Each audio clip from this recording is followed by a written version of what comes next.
Alright, it's time for an update. What's been happening? Like I said, things got hard. They're still hard. They're getting better. Thin wall cab. So for this SD7, my kind of prototype I'm going off is a rebuilt SD9 that I've seen that BNSF has. It's got a modern cab on it. So the cab I got is this one with that funny window on it. And I'll tell you what, detail parts, slim pickings right now. You got to go with what you can get. And since I'm doing a low nose, once I cut the nose down, I was thinking of replacing it, but that wasn't going to be feasible on this one because of the way this shell's built, so I had to cut it off. That is a tricky operation. Then I had to build it up a little bit so I can put its top on. Then, as I was matching the cab and the nose up, this front end was too high. I couldn't make it work, so I just put it through the mill just now and took about a 1/16 of an inch off that. And I'm going to go ahead, since everything else is already painted nice, I'm just going to go ahead and mark it with some, let's use marking fluid. We don't need to paint it. We'll just mark it.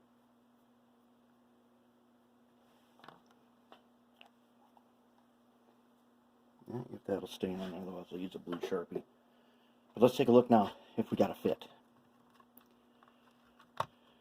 I'll tell you what, these thin wall cabs can be very, very frustrating, and they really try your patience. I haven't got it all filed for the perfect fit yet, but it's close. So now my nose is going to go like that.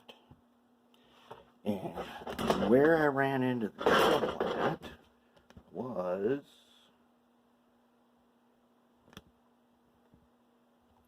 matching the height right here to where it's just under the window. And when I measured, I didn't check to see, but both sides of this, they weren't the same, so I was off on my measurement, and I had to make a different cut. And then I also realized that very tight tolerance here. So what I've been doing then to do this, I've been using my old trick there. Got a bunch of baking soda, super glue. I glue the piece of styrene on, put the baking soda on the inside, trying to avoid glue lines on the outside, makes it super strong. Then I take my flush cutter, cut it off. Then when I get it all together, then I will sand it and file it. It'll be nice and smooth, and it'll look like that's the top that was meant to be there. So that's where we're at right now. And then I'm getting down to the part where I can start doing some detail work. These cabs were a major obstacle and a huge downer trying to put 3 of them together at one time. You have to cut windows for these beforehand. Normally, I don't cut windows till I'm all done. That does not work with these thin wall cabs because they've got window inserts. They're different height. You can't just throw a piece of glass in there and be done. You gotta make a bunch of cuts. You gotta get your windows in order before you can move on. But we're getting close. If my goal is by today is have this out in the sun, baking on that primer. I want to bake that primer on in the sun. It dries a lot faster and harder if you do it in the sun than it does in my drying booth. Well, that's where we're at. We're still forging ahead, but motivation is coming up. Being able to see it take shape a little bit really, really helps a lot. And it's just the time. Got to dig down deep.